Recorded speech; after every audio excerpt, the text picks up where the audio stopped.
De mercado, el análisis técnico y las claves de la evolución del precio en el mercado Forex. Holly came from Miami, FLA. Hitchhiked her way across USA. Plucked her eyebrows on the way. Shaved her legs and then he was a she. She says, hey babe, take a walk on the wild side. Y como decíamos antes, es el momento ahora de analizar toda la información que hemos dado en la primera parte del programa, y para ello tenemos con nosotros a Gonzalo Cañete de Soto, de Brújula de Mercados. Gonzalo, ¿cómo estás? Hola Raúl, ¿qué tal? Encantado de estar con vosotros. Muy bien, queremos empezar, hablaremos de la libra, pero yo tenía una curiosidad, porque este debate está ahí en los medios estadounidenses y quería yo traerlo aquí, aunque sé que lo va a traer aquí algún compañero tuyo, como José Luis Cava, creo que lo va a sacar mañana en el Trading Room. Pero quería hablar de todo esto de la teoría monetaria moderna, que se está impulsando desde algunos congresistas y demócratas que piden una especie de gasto ilimitado para el gobierno de los Estados Unidos, sin control, y siempre y cuando el dinero salga de la Fed. ¿Qué es todo este debate y esta teoría?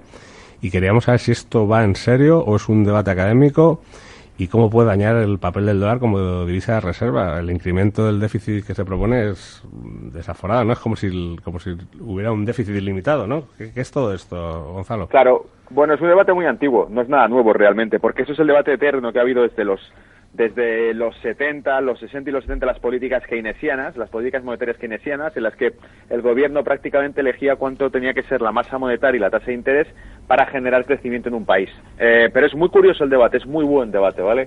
Porque a partir de ahí se teoriza con que el dinero, bueno, los bancos centrales son los únicos que tienen autoridad para emitir dinero actualmente. Esa es la política monetarista y la nueva doctrina monetarista que quitó el keynesianismo desde los 70. A finales de los 70 fue cuando se empieza a desmantelar todo este tipo de políticas de que los gobiernos impriman billetes para financiarse, que es básicamente lo que propone la teoría monetaria, y se desmanteló todo esto precisamente por una gran inflación que afectó a todo Occidente. Lo que pasa es que yo creo que en aquel momento se culpó de las políticas keynesianas de una alta inflación en toda Europa y en Estados Unidos, cuando sabemos perfectamente qué factor fue el que provocó la inflación. No fue una política monetaria pública hecha por el gobierno, ¿vale? El objetivo principal de fabricar billetes era financiar el gasto público, lo cual a priori suena bien porque genera trabajo, ¿vale? Pero genera trabajo, genera estímulo, genera menos tiranteces financieras, porque hay menos coste financiero, pero el problema está en que en aquel momento dijeron que ese tipo de políticas habían inflado la inflación en todo el mundo entero, que eran inflacionistas. Sin embargo, el factor que muchos olvidaron, y a día de hoy, Raúl, se sigue juzgando igual, se juzga muy duramente la política keynesiana, porque dicen que fue la que provocó la inflación, pero lo que realmente creo que la provocó en los 70 fue la creación de la OPEP y el aumento del precio del crudo drásticamente. O sea, fue una crisis energética, no una crisis monetaria lo que se produjo. La inflación vino por ahí, no por una política keynesiana. De hecho, el aumento de la masa monetaria para autofinanciarse en los 60 y en los 70 creó la época dorada del capitalismo en Occidente. O sea, los mayores tasas de crecimiento de Estados Unidos, el pleno empleo, la forma de vida era diferente. La unidad familiar constituía una sola persona. La unidad familiar trabajaba y con un sueldo podía pagar la casa con jardín, la familia, los niños, el coche, el perro. Era el sueño americano. Y eso cambió por completo desde que se perdió la autoridad pública de emitir dinero. De hecho, se privatizó la autoridad de emitir dinero, porque los bancos centrales son los únicos que pueden hacerlo, e indirectamente la banca privada lo hace cada vez que emite deuda. O sea que aquí está un debate muy, como podrás ver, bastante profundo. Yendo únicamente una parte técnica, no quiero consumir mucho tiempo de esto porque sé que puede parecer espeso, pero quiero una parte técnica. Fíjate, hace años David Ricardo, el economista, hizo una ecuación que planteaba cómo se medía la inflación, la teoría cuantitativa del dinero, que decía que la inflación era el resultado entre masa monetaria partido por la producción, el PIB, ¿vale? Ese era el cociente, masa monetaria entre el PIB. Por lo tanto, todos los economistas del mundo dicen, no, es que aumentar la masa monetaria genera inflación. Ya, pero ¿qué pasa si al aumentar la masa monetaria, al aumentar el dinero que circula, se reducen los costes financieros, se aumenta la inversión, se aumenta el empleo y por lo tanto la producción de un país a 3 a 5 años crece? Según la teoría de David Ricardo, según esa ecuación, la inflación caería porque aumenta la producción, a pesar de que aumente la masa monetaria. Por lo tanto, la alquimia keynesiana podía existir y de hecho durante los 70 se produjo.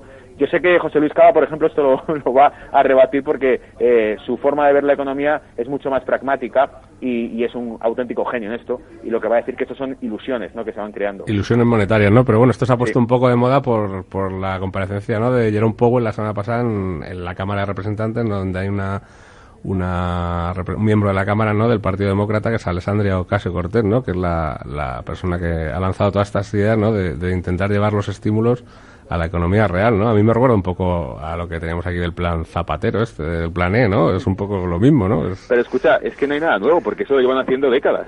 Claro, pero a Zapatero le sacudíamos aquí como una idea tal y sin embargo aquí se presenta como una gran teoría monetaria. Claro, pero es que ellos tienen el dólar. Ellos llevan años emitiendo una moneda con la que pagan todo. Pagan la electricidad con el dólar, pagan el combustible con el dólar, pagan la deuda con el propio dólar y lo emiten ellos, fabrican el papel. Entonces, cuando tú fabricas el dinero con el que pagas tus facturas, te sale gratis. Eso es lo que responde un poco Powell, ¿no? Decir que no es una buena idea pagar tus facturas con tu propio dinero, ¿no? Que es una ilusión. Porque pierdes ya realmente el baremo, cómo valorar realmente los activos una vez que se distorsiona por completo el mercado, y por eso es la divisa mundial, el dólar, porque lo ha controlado siempre.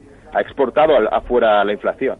Bueno, pues estaremos muy pendientes de este debate porque es muy interesante, porque es parte de por dónde pueden girar los bancos centrales, ¿no?, más adelante en este intento de yo creo que no, esto lo acabarán descartando, yo creo, porque más bien lo que pasan es por darle estabilidad al sistema monetario internacional, va a pasar por desmantelar todo esto y desmantelar el dólar y lo que se ha hecho hasta ahora. Entonces tendrán que buscar algo, fíjate, otra idea para que la gente que nos escuche, que le interese realmente esto, investiguen la propuesta en Bretton Woods que hizo Keynes de una moneda mundial virtual a través de la cual todos los países tenían que tener superávits o déficits, tenían que autocompensarse a través de una moneda mundial, con lo cual no podían emitir libremente oferta monetaria porque eso afectaba al balance que tenían financiero entre países, y tenía que haber siempre un equilibrio forzado entre ellos para que la balanza estuviese con un juego de suma cero.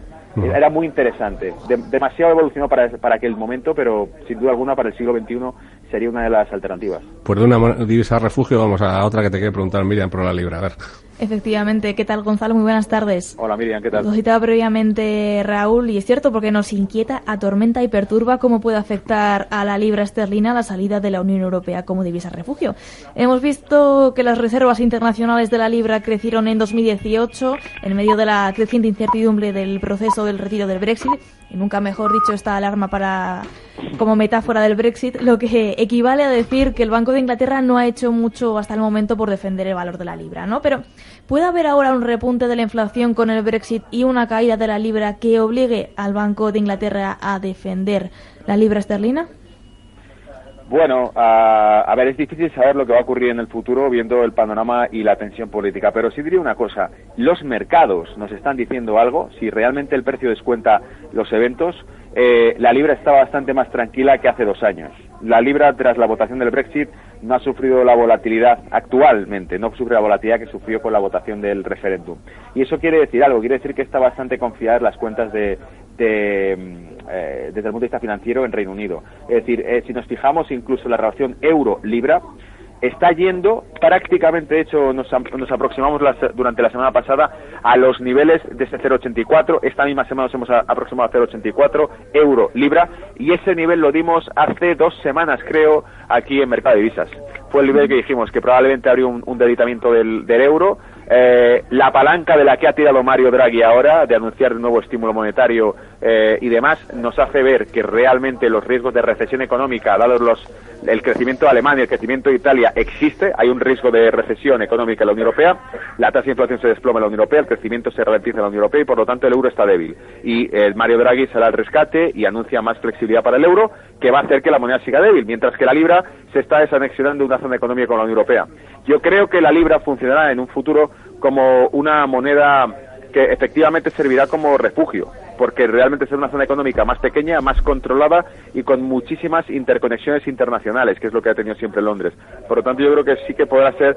Hace casi año y medio, 2 años, publicó un artículo que se llamaba Reino Unido, el Brexit y la nueva Suiza, que creo que iría por ahí un poco los tiros. Gonzalo, buenas tardes.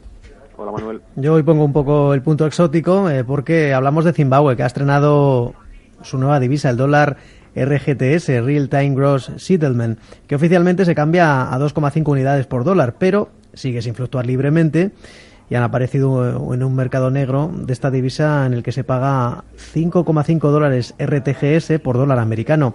¿Se están volviendo a cometer los mismos errores que cuando desapareció la anterior divisa, el dólar zimbabuense? ¿Qué es lo que tienen que hacer estos países para eliminar el mercado negro de divisas? Bueno, yo creo que principalmente el dinero, cada vez que emite una moneda nueva, al fin y al cabo están emitiendo dinero. El dinero es dinero siempre que sea universalmente aceptado. Si la moneda está intervenida y si surgen mercados negros es porque no se confía en la propia moneda y porque se da pie a ello. Es decir, cuando una moneda es transparente y tiene valor reconocido, no hace falta es imposible hacer un mercado negro de ella porque si no se arbitraría constantemente esa moneda. Por tanto, que el hecho de que surja un mercado negro es culpa de no tener la moneda 100% liberalizada o que dé transparencia el gobierno que la emite o el Banco Central que la emite. Por lo tanto, los mercados negros surgen por falta de transparencia entre el Banco Central, la autoridad que la emite, y la propia moneda. El público no cree en ella y surge un mercado negro de ella. Así que para mí eso no es dinero. Para mí no es una moneda nueva, intervenida, poco transparente, una economía pequeña, no deja de ser dinero, con todo mi respeto hacia Zimbabue, sigue siendo dinero monopoly.